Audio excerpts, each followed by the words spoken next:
نحمدہ ونصلی علی رسولہ الکریم اما بعد فاعوذ باللہ من الشیطان الرجیم بسم اللہ الرحمن الرحیم رب اشرح لی صدری ویسر لی امری واحلل عقدۃ من لسانی یفقہوا قولی۔ آج ہم سورۃ البقرہ کی 3 آیات کا مطالعہ کریں گے۔ آیات نمبر ہیں 84، 85 اور 86۔ اس پہ ہمارا رکوع بھی مکمل ہو جائے گا۔ وَإِذْ أَخَذْنَا مِيثَاقَكُمْ لَا تَسْفِكُونَ دِمَاءَكُمْ وَلَا تُخْرِجُونَ أَنفُسَكُمْ مِنْ دِيَارِكُمْ ثُمَّ أَقْرَرْتُمْ وَأَنْتُمْ تَشْهَدُونَ ثم أنتم هؤلاء تقتلون أنفسكم وتخرجون فريقا منكم من ديارهم تظاهرون عليهم بالإثم والعدوان وإن يأتوكم أسارى تفادوهم وهو محرم عليكم إخراجهم أفتؤمنون ببعض الكتاب وتكفرون ببعض فما جزاء من يفعل ذلك منكم إلا خزي في الحياة الدنيا ويوم القيامة يردون إلى أشد العذاب وما الله بغافل عما تعملون أولئك الذين اشتروا الحياة الدنيا بالآخرة فلا يخفف عنهم العذاب ولا هم ينصرون۔ صدق اللہ العظیم۔ تو یہ جو آج کا سبق ہے ہمارا، جیسے میں نے کہا کہ پچھلے سبق میں بھی، پچھلے جو آیت تھی اس میں بھی یہودیوں سے خطاب تھا، اور ان کو ایک جو ہے نا ان سے جو معاہدہ اور ایک جو پکا وعدہ لیا تھا اس کی بات تھی کہ یہ کام کرنے ہیں، اور انہوں نے اس میں گڑبڑ کی۔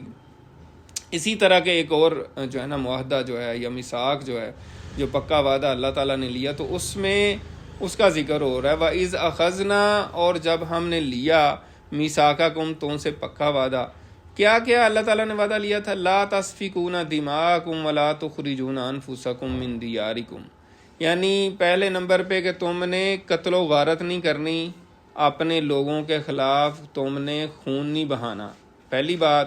دوسرا یہ کہ ان کو جلا وطن نہیں کرنا، گھروں سے نہیں نکالنا، ٹھیک ہے؟ تو اللہ تعالیٰ کہہ رہے ہیں کہ تم نے اس بات کا اقرار کر لیا اور تم اس بات پہ گواہ ہو، ٹھیک ہے؟ لیکن یہ کرنے کے بعد تم نے کیا کیا؟ ثم انتم ہؤلاء تقتلون انفسکم، مگر تم پھر وہی لوگ ہو جو اپنے لوگوں کے ساتھ قتال کرتے ہو، جنگ کرتے ہو اور ان کا خون بھی بہاتے ہو۔ وتخرجون فریقا منکم من دیارہم، اور اپنے ہی کچھ لوگوں کو ان کے گھروں سے نکال دیتے ہو۔ تظاہرون علیہم، دوسروں کی مدد کرتے ہوئے ان کے خلاف، بالاسم والعدوان، گناہ اور سرکشی میں۔ اچھا، اب یہاں پہ جو بات ہو رہی ہے اس کا کیا پس منظر ہے، یہ کیا بات چل رہی ہے، اس کی تھوڑی سی وضاحت کرنے سے آپ کو سمجھ آئے گی۔ تو پہلے بھی ہم جو ہے نا مدینہ کی تاریخ کے حوالے سے بات کر چکے ہیں، تو اس میں یہ ہے کہ مدینہ میں یہودی آ کے آباد ہو گئے تھے۔ سب سے پہلے یہودی آ کے آباد ہو گئے تھے جب ان کو فلسطین سے نکالا تھا بخت نصر نے۔ یہ حضرت عیسیٰ سے بھی بہت پہلے کا واقعہ، 500 سال پہلے کا، اس سے بھی زیادہ کا۔ تو ان کو پتہ تھا، انہوں نے اپنی کتابوں میں پڑھا تھا تورات میں کہ ایک نبی نے آنا ہے، اور یہ اس مطلب ایک شہر سے دوسرے شہر میں آئیں گے، تو اس کی یہ نشانیاں، تو وہ نشانیاں دیکھ کے یہ مدینہ میں آ کے آباد ہو گئے۔ پھر اس کے بعد یہ 3 قبیلے تھے یہودیوں کے بڑے مشہور، بنو قینقاع، بنو نذیر اور بنو قریظہ۔ پھر جو ہے نا یمن سے 2 قبیلے آ کے آباد ہو گئے، اوس اور خزرج۔ تو اوس اور خزرج اسلام سے پہلے، اسلام لانے کے بعد تو یہ انصار مدینہ کہلائے اور بڑے اچھے مسلمان ہو گئے، سارے صحابہ جو ہے وہ انصار مدینہ تھے۔ تو یعنی انصار مدینہ سارے ہی صحابی تھے۔ تو لیکن یہ ہے کہ اس سے پہلے کیونکہ ابھی مسلمان نہیں ہوئے تھے تو یہ مشرک تھے، اور یہودی جو ہے وہ اپنے آپ کو اہل کتاب کہتے تھے اور بڑا یعنی دیندار تھے، جیسے آج مسلمان ہو اور کوئی مشرک ہو، ہندو ہو جیسے۔ تو یہی مثال تھی ایک طرح سے۔ اب اللہ تعالیٰ نے ان سے وعدہ لیا کہ تم جو ہے نا اپنے لوگوں کو، تم نے خون نہیں بہانا، ان کے ساتھ لڑائی نہیں کرنی، اور ان کو جو ہے نا جلا وطن نہیں کرنا، دیس نکالا جس کو کہتے ہیں نا، اپنے وطن سے نکال دینا۔ اور اگر وہ قیدی ہو جائیں تو ان کا فدیہ دے کے ان کو چھڑانا ہے. یہ 3 حکم یہاں بات ہو رہی ہے جن کی نا. تو انہوں نے 2 حکموں کے اوپر عمل نہیں کیا اور تیسرے پہ عمل کر لیا. تو کس طرح کرتے تھے انہوں نے؟ پھر کیا کیا کہ اوس اور خزرج ان کی آپس میں جنگیں چلتی رہتی تھیں. تو 2 یہودیوں کے قبیلے جو ہیں ایک قبیلے کے ساتھ مل گئے، جو بنو کین کا اور بنو نذیر تھا وہ خزرج قبیلے کے ساتھ انہوں نے اتحاد بنا لیا. یعنی مشرکوں کا جو ایک قبیلہ تھا، اس وقت وہ مشرک تھے. تو دوسرے جو تھے بنو قریظہ، اس نے اوس کے ساتھ اپنا اتحاد بنا لیا. جیسے پارٹیاں بنتی ہیں آپ پاکستان میں بھی سمجھ سکتے ہیں. تو یہ 2 پارٹیاں بن گئی. ٹھیک ہے، اب ان کی آپس میں جنگیں ہوتی رہتی تھی اوس اور خزرج کی. تو جو اس کے حلیف تھے یعنی اتحادی تھے وہ اس کی مدد کرتے تھے یہودی، اور دوسرے اس کی طرف. تو یہ آپس میں پھر ایک دوسرے کے ساتھ جنگ کر رہے تھے اللہ تعالیٰ کے حکم کی خلاف ورزی. یعنی کچھ یہودی دوسرے کے ساتھ ہیں، کچھ اس کے ساتھ ہیں. اور جب جنگ ہوتی تھی تو ظاہر ہے یہ بھی مرتے تھے پھر، اور اپنے لوگوں کو بھی مارتے تھے. تو یہ اللہ کے حکم کی خلاف ورزی کر لی. دوسرا کیا تھا کہ جب ظاہر ہے ایک جو پارٹی ہے یا ایک فوج جو ہے دوسرے کے اوپر قبضہ کر لیتی ہے، اس کو فتح کر لیتی ہے، تو پھر ان کے جو ہے نا لوگوں کو وہاں سے دیس نکالا بھی دے دیتی ہے. جیسے آگے مثال بھی آئے گی کہ مدینہ کے یہودیوں کو پھر بعد میں مسلمانوں نے دیس نکالا بھی دیا. تو انہوں نے یہ بھی اس طرح کرتے تھے. اچھا، تیسری کنڈیشن کیا تھی کہ اگر کچھ قیدی ہو جاتے تھے یہودی تو پھر دونوں طرف کے جو یہودی ہوتے تھے نا، اس طرف بھی اور اس طرف بھی، یعنی مخالف، وہ سارے پیسے جمع کر کے مل کے نا کہ یار پیسے دو، انہوں نے چھڑانا ہے. تو ان سے جب کوئی پوچھتا تھا نہیں یار آپ ان کو چھڑا کیوں رہے ہیں، وہ کہتے ہیں تو رات میں اللہ تعالیٰ کا ہمیں حکم ہے کہ اگر تمہارا کوئی قیدی ہو جائے گا نا، کوئی قیدی پکڑا جاتا ہے تو اس کو آپ نے چھڑانا ہے فدیہ دے کر، پیسے دے کر. یہ اللہ کا ہمیں حکم ہے. تو ان سے پوچھا جا رہا ہے کہ بھائی تم جو ہے جب اللہ کا حکم ہے تو باقی بھی تو اللہ کا حکم ہے کہ اپنے لوگوں کے خلاف جو ہے نا جنگ نہ کرو، تو وہ تو تم کرتے ہو. ان کو جلا وطن نہ کرو، وہ بھی تم نے کیا ہے. لیکن یہ جناب یہاں پہ آگے آپ کہتے ہیں جی اللہ کا حکم ہے کہ فدیہ دے کے چھڑانا ہے. یہ تیسرے حکم پہ آپ عمل کر رہے ہیں، پہلے 2 پہ نہیں کر رہے. تو یہاں پہ اللہ تعالیٰ نے پوچھا جب یہ بات آئی وَإِن يَأْتُكُمْ أُسَارَىٰ، جب آتے ہیں تمہارے پاس قیدی، تُفَادُوهُمْ، تو تم فدیہ دیتے ہو ان کا، وَهُوَ مُحَرَّمٌ عَلَيْكُمْ إِخْرَاجُهُمْ، حالانکہ ان کو نکالنا ہی تم پر حرام تھا. یعنی ان کے خلاف جنگ کرنا، ان کو جلا وطن کرنا ہی تم پر حرام تھا. اگر تم یہ نہ کام کرتے تو وہ قیدی نہ بنتے. ظاہر سی بات ہے اگر آپ ان کے خلاف جنگ نہ کرتے اپنے دوسری پارٹی کے خلاف، اور نہ ان کو ان کے گھر سے نکالتے، تو نہ وہ قیدی بنتے، تو نہ یہ معاملہ آتا. لیکن تم نے 2 پہ تو عمل نہیں کیا، تیسرے پہ عمل کر کے کہتے ہو کہ ہم جو ہے نا اس پہ عمل کر رہے ہیں تورات پہ. تو یہاں اللہ تعالیٰ کہہ رہے ہیں اَفَتُؤْمِنُونَ بِبَعْضِ الْكِتَابِ، کیا تم کتاب کے بعض حصے کو مانتے ہو، یعنی کچھ حکموں کو مانتے ہو، وَتَكْفُرُونَ بِبَعْضٍ، اور کچھ کا انکار کرتے ہو. تو یہاں پہ ایک واقعہ جو ہے نا مفسرین نے لکھا ہے، حضرت عبداللہ بن سلام رضی اللہ تعالیٰ عنہ جو ہے وہ بہت بڑے عالم دین تھے یہودیوں کے. ٹھیک ہے، تو وہ مسلمان ہو گئے تھے اور صحابی رسول بن گئے، حضرت عبداللہ بن سلام. تو ان کا واقعہ آتا ہے کہ ایک علاقہ تھا، مسلمان وہاں جہاد کر رہے تھے، اور اس کے جو امیر تھے نا وہ سلمان بن ربیہ اس کے امیر تھے، یعنی آرمی چیف جس طرح آپ کہہ لیں. یہ تابعی تھے. تو ایسا بھی ہو سکتا ہے کہ کوئی تابعی یعنی صحابہ کو جس نے دیکھا ہو وہ کمانڈر ہو اور صحابی اس کے ساتھ لڑ رہے ہوں، ایسے بڑے واقعات ہیں. تو ایسا ہی تھا یہاں پہ بھی. تو حضرت عبداللہ بن سلام رضی اللہ تعالیٰ عنہ ان کے ساتھ مل کے جہاد کر رہے تھے. تو انہوں نے ایک علاقہ تھا بنجر، مطلب اس طرح اس کا تلفظ ہے، ایک شہر کا نام تھا. تو وہاں پہ یہ جہاد کر رہے تھے اور اس کا محاصرہ کیا ہوا تھا. جب انہوں نے فتح کر لیا تو وہاں پہ ظاہر ہے مسلمان غیر مسلم تو ہوں گے ہی، اور یہودی بھی تھے. تو ایک یہودی لونڈی جو تھی اس کو حضرت عبداللہ بن سلام نے جو قیدی تھی اس کو جو نا پیسے دے کے چھڑا لیا، 700 درہم دے کے اس کو چھڑا لیا، یعنی اس کو خرید لیا. ظاہر یہ تو مسلمان تھے، یہ اب یہودی تو نہیں تھے کہ وہ جو ان کے اوپر عمل کرتے اس تورات کے قانون کے حوالے سے. تو پھر وہاں پہ کوئی یہودیوں کا بڑا سردار تھا، راس الجالوت اس کا نام تھا. تو اس کے پاس جب یہ بات گئی تو وہ آیا، اس نے کہا کہ جی یہ میں خرید لیتا ہوں. اس کو انہوں نے کہا بھی کہ آپ خرید لیں. تو انہوں نے بتایا کہ میں تو اتنے پیسے لوں گا، یعنی 4000 درہم، خریدی تھی 700 کی. تو اس نے کہا نہیں جی اتنی مہنگی تو نہیں، میں بس اتنی دے دوں گا، 1000 دے دوں گا. تو انہوں نے کہا کہ نہیں. اب یہ ظاہر ہے تورات کے عالم تھے، انہوں نے کہا کہ اگر تو نہیں خریدے گا تو تیرا ایمان ہی جائے گا. وہ کیا ہے یار، یہ کون ہے بندہ جو ہے نا. تو اس نے سن رکھا تھا کہ بہت بڑے ایک عالم جو ہے نا یہودیوں کے مسلمان ہو گئے تھے. تو اس نے کہا مجھے لگتا ہے آپ عبداللہ بن سلام ہیں جو اس طرح کی باتیں کر رہے ہیں کہ اگر آپ نے نہ چھڑایا تو آپ کو لگتا ہے تورات آتی ہے اور آپ اس کے ماہر ہیں. تو انہوں نے کہا ہاں. تو اس نے کہا کہ ٹھیک ہے. آپ نے فرمایا کہ اب تم سمجھ گئے ہو نا کہ تورات میں یہ حکم ہے کہ قیدیوں کو چھڑانا فرض ہے، اگر تم نہیں چھڑاؤ گے تو تمہارا ایمان ہی چلا جائے گا. تو پھر اس نے سوچا، پھر جا کے نا 4000 درہم لے آیا اور اس نے کہا کہ ٹھیک ہے جی آپ اس کو چھوڑ دیں. یعنی اب وہ تو یہودی تھا نا، اس نے اپنی کسی بھی یہودی عورت ہو یا مرد ہو اس کو چھڑانا اس پہ فرض تھا. حضرت عبداللہ بن سلام رضی اللہ تعالیٰ عنہ تو مسلمان ہو چکے تھے، انہوں نے تو ویسے اس کو خرید لیا اور ان کی شاید پلاننگ یہی ہوگی کہ یہودی آئے گا تو اس سے میں ذرا یہ بات چیت بھی کروں گا اور یہ معاملہ. بہرحال پھر انہوں نے اس سے 4000 درہم نہیں لیے، پھر 2000 درہم لیے، 2000 واپس کر دیے اور وہ لونڈی بھی اس کو دے دی. تو یہ بہرحال مفسرین نے یہ واقعہ لکھا ہے. تو یہ واقعہ بیان کرنے کا مقصد اس کو ہائی لائٹ کرنا ہے کہ اصل میں یہ تورات میں حکم تھا اور یہ پھر نہیں مانتے تھے، کچھ کو مانتے تھے کچھ کو نہیں مانتے تھے. اب آگے جو ہے نا یہ بحث ہے، مفسرین نے اس پہ بحث کی ہے اور بڑا اس پہ ڈسکس کیا ہے. اور آج کے سبق کا سمجھ لیں جو مین پوائنٹ ہے، جو مرکزی خیال ہے، جو فوکس پوائنٹ ہے نا، وہ یہ ہے کہ افتؤمنون ببعض الکتاب وتکفرون ببعض، کیا تم کتاب کے کچھ حصے کو مانتے ہو اور کچھ کا انکار کرتے ہو. تو یہ یہودیوں سے کہا جا رہا ہے. اور یہاں ہم نے بیان بھی کر دیا کہ ان کا بعض حصوں کو ماننا کیا تھا اور بعض کو نہ ماننا کیا تھا.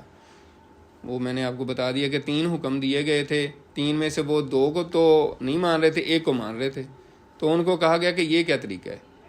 اب ہمیں یہ سوچنا ہے بحیثیت مسلمان کہ ہم کیا کر رہے ہیں. اصل میں یہ بار بار وہی بات آ رہی ہے، میں ہر سبق میں یہ کہتا ہوں، آپ بھی کہہ رہے ہوں گے کہ کیونکہ قرآن مجید ہمارے لیے اترا ہے. اب یہاں تو یہودی تو نہیں ہے جن سے خطاب ہو، اور یہ کتاب یہودیوں کے لیے تو نہیں ہے، یہ تو سارے انسانوں کے لیے ہی آئی ہے. خیر لیکن یہ ہے کہ پہلا تو مسلمانوں کا وہ ہے، مسلمانوں سے خطاب ہے کہ مسلمان اس سے ہدایت حاصل کریں. تو اب یہ ہے کہ غور طلب چیز یہ ہے کہ ہم جو ہیں بحیثیت مسلمان، ہم اللہ تعالیٰ کے کن حکموں کو مان رہے ہیں اور کن کو نہیں مان رہے. یہ اس پہ ہم سب کو سوچنے کی ضرورت ہے، اور ہمارا رویہ کیا ہے اس حوالے سے. یہاں پہ مفسرین نے بڑی درد مندانہ بات کی ہے. وہ کہتے ہیں کہ جو لوگ دین سے واقف ہی نہیں ہیں، جن کو پتہ ہی نہیں ہے، ان کی تو خیر بات ہی کیا کرنی، وہ تو کچھ بھی نہیں کر رہے نا. لیکن جو لوگ دین کے دعوے دار ہیں، جو سمجھتے ہیں کہ ہم دین پہ عمل کر رہے ہیں، یعنی جو نماز پڑھتے ہیں، جو روزہ رکھتے ہیں، جو حج کرتے ہیں، جو زکوٰۃ دیتے ہیں، ان کی بات ہے. جو بالکل ہی کچھ نہیں کر رہے، اب دیکھیں نا نماز فرض ہے، یہ بار بار بات ہوتی ہے، جیسے پچھلے سبق میں بھی بات ہوئی تھی. تو نماز کے بغیر تو بات ہی نہیں ہے نا، نماز تو پہلا فرض ہے. اگر کوئی نماز ہی نہیں پڑھتا تو اس پہ یہ بات ہی نہیں آئے گی کہ تم دین کا کچھ حصہ مانتے اور کچھ کو نہیں مانتے. وہ تو سمجھ لیں کہ وہ کچھ بھی نہیں مان رہا، سمجھ رہے ہیں. لیکن یہ ان کے لیے ہے جو اپنے آپ کو سمجھتے ہیں، جو دیندار ہیں اور سمجھتے ہیں کہ ہم جی دین پہ عمل کر رہے ہیں. لیکن وہ کیا کیا چیزیں ہیں جو بظاہر ہم دیندار بنے ہوتے ہیں اور ہم سے وہ بھی چھوٹ رہی ہوتی ہیں، اور پھر یہ کہیں اللہ تعالیٰ کے اسی حکم کی ہم خلاف ورزی تو نہیں کر رہے جو اللہ تعالیٰ کہہ رہے ہیں. تو اس میں جو ہے مفسرین نے مثالیں دی ہیں کہ مطلب جیسے میں نے بتایا کہ ہم نماز روزہ حج زکوٰۃ تو کر لیتے ہیں، لیکن کون کون سے کام ہم نہیں چھوڑتے. یعنی حرام مال کمانا منع ہے، یہ قرآن مجید میں ہے اور یہ بڑا اہم حکم ہے، سب مسلمانوں کو پتہ ہے، لیکن ہم نہیں غور کرتے کہ ہم کہاں سے کما رہے ہیں. پھر ایک حدیث ہے کہ ایک وقت آئے گا کہ ہم غور ہی نہیں کریں گے کہ ہم جو کھا رہے ہیں وہ حرام کا ہے، حلال کا ہے، وہ کدھر سے آیا ہے، لوگ اسی پرواہ نہیں کریں گے. تو آج کے دور میں دیکھیں ہمیں اس سے غرض ہی نہیں ہوتی کہ کہاں سے آیا ہے. مطلب لوگ ایسی بات کرتے ہیں بس مل جائے، کہاں بھی جا رہے ہیں، کہیں سے بھی کوئی کھانے کو مل رہا ہے یا کہیں کوئی پارٹی کر رہے ہیں یا کچھ بھی. تو پہلی بات تو یہ ہے کہ حرام ذریعے سے مال کمانا اس میں آتا ہے. پھر حرام محکموں میں ملازمت کرنا، پھر رشوت لینا. یعنی آپ نمازیں پڑھ رہے ہیں، روزے بھی رکھ رہے ہیں، لیکن رشوت بھی لے رہے ہیں. تو یہ کیا ہے کہ یعنی اللہ کی کتاب کچھ مان رہے ہیں کچھ کو اور کچھ کو نہیں مان رہے. اسی طریقے سے میراث کا مال کھانا یہ بڑا اہم ترین ایشو ہے. سمجھ لیں کہ ہم اس حوالے سے جو آج کے مسلمان ہیں، پتہ نہیں میرا اندازہ غلط نہ ہو لیکن 90% جو ہے نا لوگ اس پہ عمل نہیں کرتے. یعنی آپ کو بہت کم لوگ نظر آئیں گے جو وراثت کے حوالے سے، خاص طور پہ بہنوں کو وراثت میں حصہ دینا، ٹھیک ہے، وہ کتنے لوگ ہیں جو یہ کام کرتے ہیں. اکثر آپ دیکھیں گے نمازی ہوں گے، مطلب کہ سارا کچھ کرتے ہوں گے، تہجد بھی پڑھتے ہوں گے، لیکن جب بہنوں کو وراثت میں سے حصہ دینے کی بات آتی ہے تو اس وقت کہتے ہیں نہیں، مطلب اس پہ وہ عمل نہیں کرتے. وہ کہتے ہیں ہم نے جہیز دے دیا تھا، ہم نے یہ کر دیا، ان کا اتنا تو ہم کرتے ہیں، اب ان کو زمین بھی دے دیں. جب زمین دینے کی بات آتی ہے نا، جب کئی مربع زمین ہو اور فرض کریں 10 مربع کسی کے پاس زمین ہے اور اس کی بہن کو 2 مربع زمین آتی ہو، تو پھر وہ کہتا ہے یار یہ نہیں مجھ سے ہو سکتا، یہ نہیں، بس وہاں آ کے پھر ہم دین پہ نہیں عمل کرتے. یعنی یہ مثال سے میں سمجھا رہا ہوں، یعنی مختلف کیسز ہو سکتے ہیں، گھر ہے یا دکان ہے، کچھ بھی ہو جس میں وراثت کا حصہ دینا پڑے تو وہ نہیں کرتے. اسی طرح یتیموں اور بیواؤں کو میراث میں حصہ نہیں دیتے، ٹھیک ہے. اب ایک بچہ ہے کوئی، یعنی اس کا والد فوت ہو گیا، وہ یتیم ہو گیا ہے، اس کی والدہ ہے، ٹھیک ہے، تو اس کے باقی چچا وغیرہ ہیں بچے کے، تو اب وہ زمین ہے ان کے پاس فرض کرو یا اور جائیداد ہے، تو وہ بس ان کو تھوڑا بہت دے دیں گے کہ وہ زندہ رہیں اور تھوڑا بہت گزارا کرتے رہیں. لیکن ان کو وراثت میں ظاہر ہے جس کا والد فوت ہو گیا اس کا جو وراثت میں حصہ بنتا ہے اس کو دیں، اس یتیم کو اور اس بیوہ کو، تاکہ وہ اپنی زندگی گزاریں. لیکن ہم کہتے ہیں کہ یار انہوں نے کیا کرنا ہے، ان کو اس سائڈ پہ رکھیں گے اور خود ہی ہڑپ کرتے رہیں گے، اور یہ پتہ ہی نہیں ہے کہ یہ آگ بھرنا ہے، پیٹ میں آگ بھرنا ہے یتیم کا مال کھانا. تو اس پہ بھی کوئی نہیں، اور نہ اس پہ اتنی کوئی بلند بات کی جاتی ہے، نہ اس کو بہت زیادہ ہائی لائٹ کیا جاتا ہے. آپ نے کبھی اتنے جمعے پڑھے ہوں گے، کبھی آپ نے سنا ہے جمعے کے خطبے میں یا کہیں اس طرح کے یتیم کے مال یا اس طرح بیواؤں کے اوپر یا وراثت کا مال نہ ہو؟ بہت کم، نہ اتنی بات ہوتی ہے، اور پھر عمل تو ظاہر ہے بہت ہی اس میں مسئلے ہیں. اسی طرح اور بھی چیزیں ہیں، شادی بیاہ، مرنے جینے میں غیر اسلامی طور طریقے اختیار کرنا، اور یہ تو میں کہتا ہوں کہ بہت ہی زیادہ نازک معاملہ ہے. یعنی نازک اس سینس میں کہہ رہا ہوں کہ بڑا مشکل ہے، آپ اس پہ کہیں بھی نہ تو لوگ مانتے ہی نہیں ہیں، ٹھیک ہے، اور ہم وہی بات ہے کہ باقی دین پہ عمل کر رہے ہیں، لیکن شادی جب ہوتی ہے تو پھر ہم وہ کام کرتے ہیں جو اسلام نے منع کیے ہوں گے، فحاشی ہے یا عریانی ہے یا جو بھی اور چیزیں ہیں، ٹھیک ہے، جو غلط چیزیں ہیں وہ ہم کرنے کو تیار ہیں، ہندوانہ رسمیں کرتے ہیں. تو یہ بھی پھر اللہ تعالیٰ کی کتاب کے کچھ حصے کو ماننا اور کچھ کو نہ ماننے میں آتا ہے، ٹھیک ہے. اسی طرح مرنے کے اوپر، مرنے جینے کے جو معاملات ہیں اس میں بھی ایسی چیزیں ہو سکتی ہیں. اسی طرح ایک اور اہم بات جو ہے وہ یہ ہے کہ جو اسلامی تعزیرات اور حدود ہیں، یعنی اسلامی جو قوانین ہیں سزا اور جزا کے، یعنی چور کی سزا جو ہے ہاتھ کاٹنا ہے، ٹھیک ہے. اسی طرح اور جو حدود ہیں، یعنی کوئی زانی ہے تو اس کو کوڑے مارے جائیں، یا اگر شادی شدہ ہے تو اس کو سنسار کر دیا جائے. تو اس پہ بھی جو ہے نا جب ہمارے سامنے بات ہوگی تو ہم ٹھٹک کے رہ جاتے ہیں کہ اوف، اچھا، پھر اب مطلب ہم یہ نہیں کہیں گے کہ ہاں یہ ہونا چاہیے، اور اگر کوئی معاشرے میں ہو کوئی ایسی چیز تو اس پہ ہم عمل کرنے کی کوشش کریں.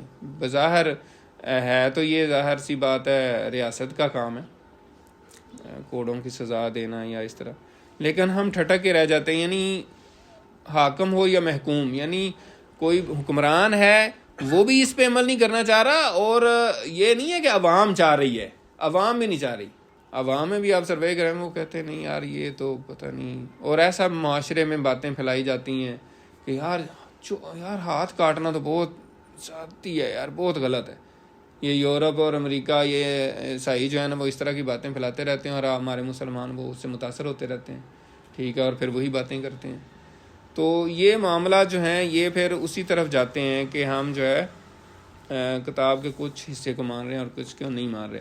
تو اللہ تعالیٰ کیا فرما رہے ہیں، فما جزاء من یفعل ذلک منکم، تو پھر اس کی کیا سزا ہو جو ایسا کرے تم میں سے، الا خزی، مگر یہ کہ رسوائی ہو، فی الحیات الدنیا، دنیا کی زندگی میں. اب دنیا کی زندگی میں رسوائی، اب مثال تو ہم دیکھ رہے ہیں یہودیوں کی، ٹھیک ہے، اور انہوں نے اللہ کے حکموں کی خلاف ورزی کی، تو ان کی کیا رسوائی ہوئی، وہ تاریخ کا حصہ ہے. آپ سیرت النبی پڑھیں تو اس میں آپ کو واضح طور پہ پتہ چل جائے گا. اور آپ لوگوں نے جنہوں نے سیرت النبی پڑھی ہے اس میں ہم نے یہ پڑھا تھا، ٹھیک ہے، کہ کس طریقے سے بنو قینقاع جو ہے، جو یہودیوں کے قبیلے تھے، بنو قینقاع، بنو نذیر، ان کو کس طرح مدینے سے جلا وطن کیا گیا، پھر ذلیل و رسوا ہو کے یہ مدینے سے نکلے.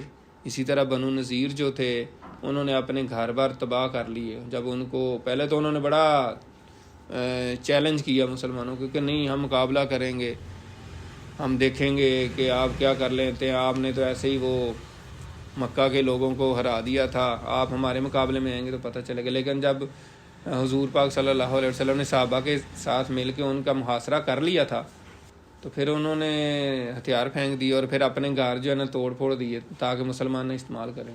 دروازے اکھیڑ کے لے گئے، کھڑکیاں اکھیڑ کے لے گئے، اور وہاں سے اونٹوں پہ لاد کے وہاں سے چلے گئے خیبر کی طرف.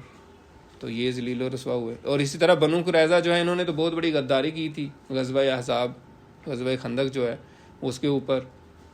اور انہوں نے جو ہے نا مشرکین، معاہدہ تو مسلمانوں کے ساتھ تھا کہ ساتھ دیں گے اور باہر سے کسی نے حملہ کیا تو ہم مدد کریں گے، لیکن بعد میں انہوں نے غداری کی اور اس وقت عین حالت جنگ میں مسلمانوں کو کہا کہ تم کون ہوتے ہو، اور حضور پاک صلی اللہ علیہ وسلم کے بارے میں بڑی بدتمیزانہ قسم کی باتیں کی.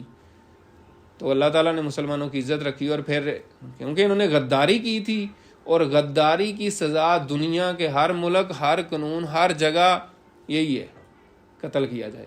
لیکن یہودی آج کے دور میں اس کو بہت ہی زیادہ ہائی لائٹ کرتے ہیں. وہ کہتے ہیں جی آپ لوگوں نے ہمارے لوگوں کو قتل کیا تھا، ٹھیک ہے.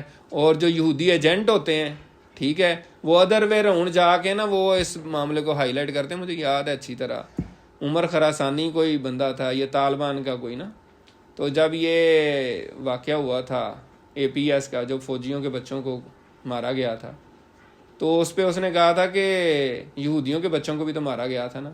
یعنی بظاہر وہ مسلمان بنا ہوا تھا لیکن واقعہ وہ یاد کروا رہا تھا کہ آپ نے بھی تو ہمارے بچے قتل کیے تھے نا، تو ہم نے بھی قتل کر دی.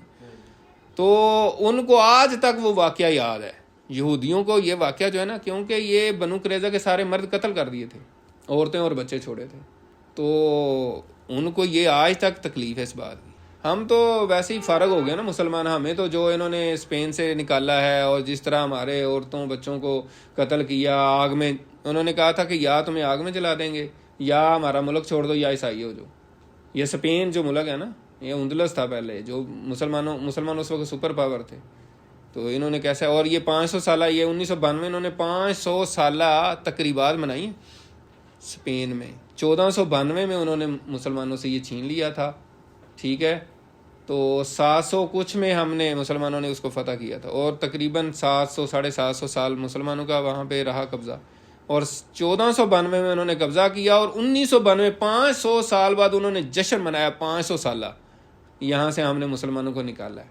لیکن اس میں جس بندے کو، وہ جو ان کا بڑا آرگنائزر تھا، جس کو ریسرچ کرنے کا کہا گیا تھا، کوئی عیسائی تھا، تو اس نے جب ریسرچ کی، سارا کچھ پڑھا، تو وہ مسلمان ہو گیا، متاثر ہو گیا کہ یار یہ کیسے لوگ تھے. اور اس نے پھر بڑا کام کیا، اور ابھی اسپین میں مسلمان بڑا کام کر رہے ہیں، بڑی مسجدیں بن رہی ہیں.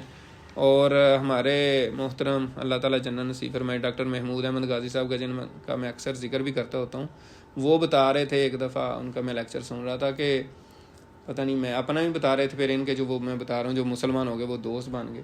تو کہہ رہے ہیں وہاں ہم گئے ہوئے تھے، تو وہ ایک عیسائی تھا بندہ، اس کا بچہ تھا، تو وہ اس طرح ہی کوئی بات ہو رہی تھی، تو اس کو ہم نے کہا، تو اس نے کہا ٹھیک ہے، آپ اس کو مسلمان کرنا چاہتے ہیں تو کر لیں، مجھے کوئی اعتراض نہیں.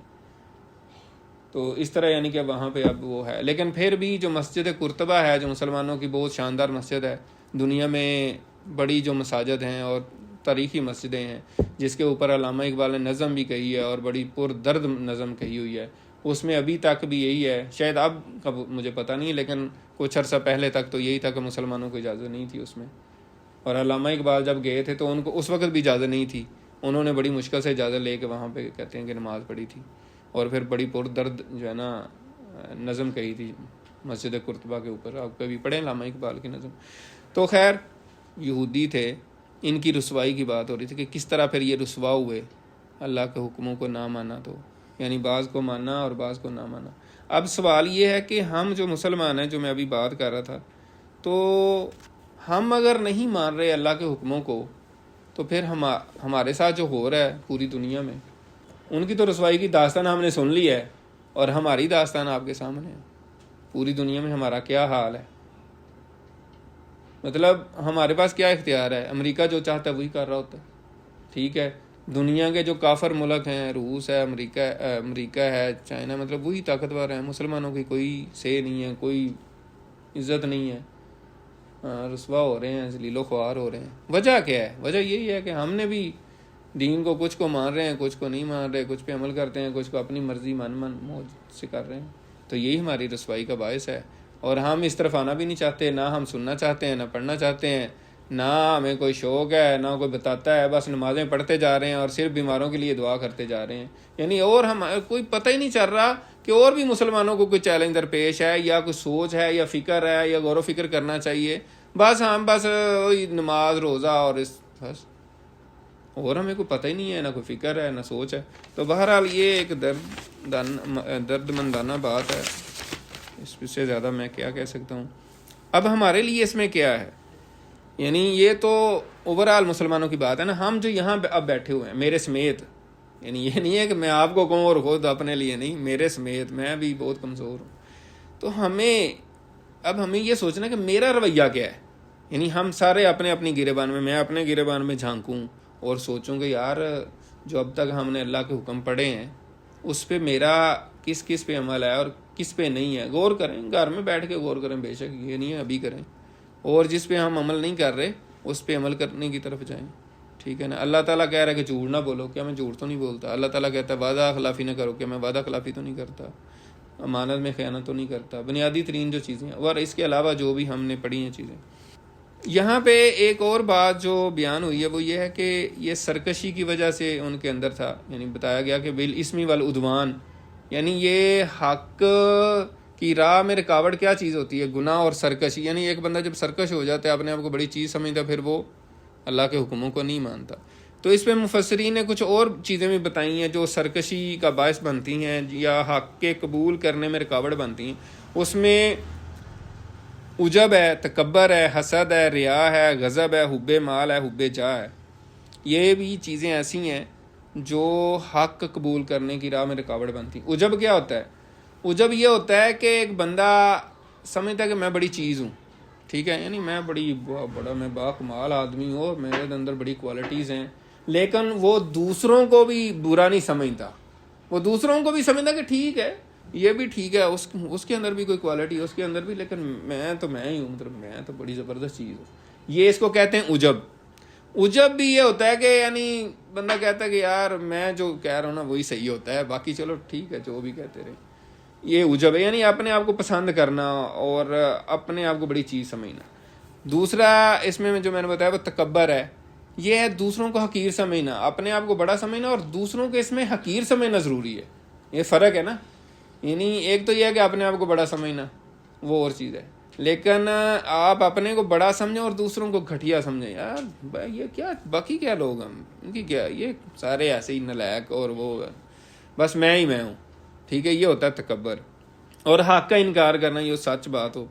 تیسرے ہے حسد، یعنی یہ تمنا کرنا کہ یار یہ اس کے پاس یہ چیز ہے، مطلب دل سے دعا نہیں کر رہی ہو، یعنی بندہ کہ یار یہ اس سے کبھی چھن جائے نا مجھے سکون آ جائے، ارے کیوں انہیں لے لیا گڈی، یا یہ اس کے پاس یہ کیوں یہ چیز ہے، اللہ کرے ایکسیڈنٹ ہی ہو جائے، نعوذ باللہ۔ یعنی میں حسد کی ڈیفینیشن بتا رہا ہوں آپ کو، یعنی لوگوں کے اندر یہ جلن ہوتی ہے کہ یار اس کے پاس یہ اچھا بائک کیوں آ گیا یار، یہ ہوتا ہے حسد۔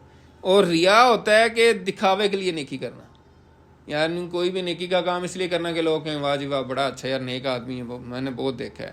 اور نمازیں مثلا مسجد میں فرض کریں مطلب پڑھتا ہے تو کوئی دیکھ رہا ہے تو کہ یار تھوڑی اور لمبی پڑھ لوں، یعنی کہ لوگ کہیں گے یار واہ بہت نیک آدمی ہے۔ یا گھر میں ماں باپ کے سامنے کہ کبھی ویسے نماز نہیں پڑھنی، اگر پڑھنی ہے تو پھر ذرا اچھے طریقے سے یعنی دکھانا کہ ماں باپ کے ہاں میرا بیٹا تو بہت نیک آدمی ہو گیا۔ تو یہ جو ہے یہ ریا ہوتی ہے، اللہ کے لیے کرنا ہوتا ہے، ٹھیک ہے۔ بے شک آپ لمبی نماز پڑھیں لیکن دل میں یہ خیال نہیں، پھر کوئی مسئلہ نہیں، ٹھیک ہے۔ پانچواں جو ہے وہ غضب ہے۔ غضب مطلب آپ سمجھیں گے کہ یہ غضب یہ کیا صفت ہے. یعنی غضب کا مطلب یہ ہے کہ بندے کے اندر اتنا غصہ آنا کہ وہ اگر کوئی بندہ دوسرا بات کرتا ہے، حق کی بات کرتا ہے، تو وہ اس وجہ سے انکار کر دے کہ وہ مطلب غصے میں ہے اور وہ کسی کو کچھ نہیں سمجھتا. تو یہ غضب کی ڈیفینیشن ہے. اور باقی جو دو ہیں اگلے وہ تو بڑے مشہور ہیں. حب مال، یعنی مال کی محبت اتنی ہے کہ بس وہ ہی غالب ہے اور وہ باقی اس کے مقابلے میں کسی اور چیز کو نہیں سمجھتا. وہ کہتا ہے بس مال آنا چاہیے، باقی جو بھی ہے جو کچھ ہوتا ہے ہونے دیں، یا کوئی حق ہے یا نہیں ہے، مال آنا چاہیے. اس کو مال کی اتنی محبت ہے. اور پھر آخری ہے حب جا، یعنی عہدہ حاصل کرنا، کہ مجھے مقام مل جائے، کوئی عہدہ مل جائے، یا عہدہ ملا ہوا ہے تو اس کو مینٹین رکھنا، یعنی اس کو اپنے پاس رکھنے کے لیے جو بھی غلط یا صحیح کرنا پڑے، غلط کسی کی تعریفیں کرنی پڑیں، کسی کے آگے جھکنا پڑے غلط، ٹھیک ہے، سچ کو جھوٹ اور جھوٹ کو سچ کہنا پڑے. باس کہے کہ یار ایسے ہے تو آپ کہیں ہاں ہاں ایسے ہی ہے، حالانکہ غلط کہہ رہا ہو، آپ کہیں گے نہیں ٹھیک سر آپ بالکل ٹھیک ہی کہتے ہیں، ٹھیک ہے نا. تو یہ چیزیں جو ہیں یہ حب جاہ میں آتی ہیں. تو اللہ تعالیٰ سے دعا ہے. اصل جو چیز ہے آج کا مضمون جو تھا اس کا، یعنی کہ جو مرکزی بات ہے وہ یہ ہے کہ افتؤمنون ببعض الکتاب وتکفرون ببعض، کیا تم اللہ کی کتاب میں سے کچھ کو مانتے اور کچھ کو نہیں مانتے. تو یہ بڑی اہم بات ہے اور اس پہ پھر ہم نے بتا بھی دیا. میں اس کو یعنی ریوائز کر رہا ہوں کہ اگر یہودی رسوا ہوئے اللہ کی کتاب میں کچھ کو مان کر اور کچھ کو نہ مان کر، تو پھر ہمارا رویہ بھی آپ کے سامنے ہے. ہم بھی ایسے ہی کر رہے ہیں کہ ہم بھی کچھ کو مانتے ہیں اور کچھ کو نہیں مانتے، اور وہی ہماری بھی رسوائی کا باعث بنتا جا رہا ہے. تو اصل تو یہ ہے کہ اللہ تعالیٰ ہمیں اس رسوائی سے بچائے. اور آگے پھر اللہ تعالیٰ نے یہ فرمایا، اگلی آیات کو بھی دوبارہ جو ہے نا وہ کر لیں. فما جزاء من يفعل ذلك منكم الا خزي في الحیات الدنیا ویوم القیامہ. تو جو ایسا کرے اس کی سزا کیا ہو مگر یہ کہ وہ دنیا میں بھی رسوا ہو، و یوم القیامتی، اور قیامت کے دن یردون الی اشد العذاب، کہ وہ لوٹائے جائیں گے عذاب کی طرف، شدید عذاب کی طرف. وما اللہ بغافل عما تعملون، اور اللہ غافل نہیں ہے جو تم کر رہے ہو. یعنی جو بھی کچھ تم کر رہے ہوتے ہو اللہ اس کو دیکھ رہا ہے، اللہ غافل تو نہیں ہے. یہ تو ہمارا ایمان ہے. اگلی آیت جو وہ ہے اولئک الذین اشتروا الحیات الدنیا بالآخرہ، یہ وہ لوگ ہیں جنہوں نے دنیا کی زندگی کو آخرت کے بدلے میں خرید لیا. یعنی پریارٹی دنیا بن کے رہ گئی ہے ان کی، ٹھیک ہے نا.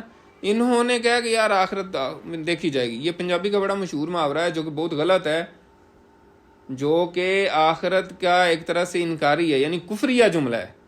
یہ بھی انشاءاللہ کسی دن نا جو ہے میں سوچ رہا ہوں، ابھی ہم بات بھی کرتے ہیں کہ تھوڑے سے ہم لیکچر پریپیئر کریں. جیسے میرے ذہن میں آ رہا تھا کہ کفریہ کلمات جو ہیں وہ سارے کسی دن ایک دن بیان کیے جائے اور اس سے بچنے کی ہمیں پتہ ہو. تو یہ بھی کفریہ کلمہ ہے کہ یہ دنیا میٹھی اگلی کنے ڈٹھی، پنجابی کا محاورہ ہے. یعنی یہ دنیا میٹھی ہے اگلی کسی نے کون سی دیکھی ہے. تو اس طرح کی بات کرنا یہ کفریہ کلمہ ہے، ٹھیک ہے نا. تو یہاں جو بتایا جا رہا ہے کہ انہوں نے دنیا کی زندگی خرید لی آخرت کے بدلے میں، تو پھر ان کا کیا علاج ہوگا؟ فلا یخفف عنہم العذاب، ان سے عذاب بالکل بھی کم نہیں کیا جائے گا. یعنی شدید عذاب دیا جائے گا، پھر کم بھی نہیں کیا جائے گا. ولا ہم ینصرون، اور ان کی مدد بھی نہیں کی جائے گی. وہاں کون مدد کر سکتا ہے؟ جب اللہ تعالیٰ عذاب دے گا تو کون دنیا کی طاقت ہے جو وہاں پہ پھر ان کی مدد کرے گی؟ تو ایسی ہی بات ہے. اور پھر ہم جو بھی بات کر رہے تھے کہ اللہ تعالیٰ سے دعا ہے کہ اللہ تعالیٰ ہمیں جو ہے نا ایسی دو نمبریوں سے بچائے اور کتاب کو کچھ کو ماننا اور کچھ کو نہ ماننا اس سے حفاظت فرمائے. وآخر دعوانا ان الحمدللہ رب العالمین. سبحانک اللہم وبحمدک نشہد ان لا الہ الا انت نستغفرک ونتوب الیک. جزاکم اللہ.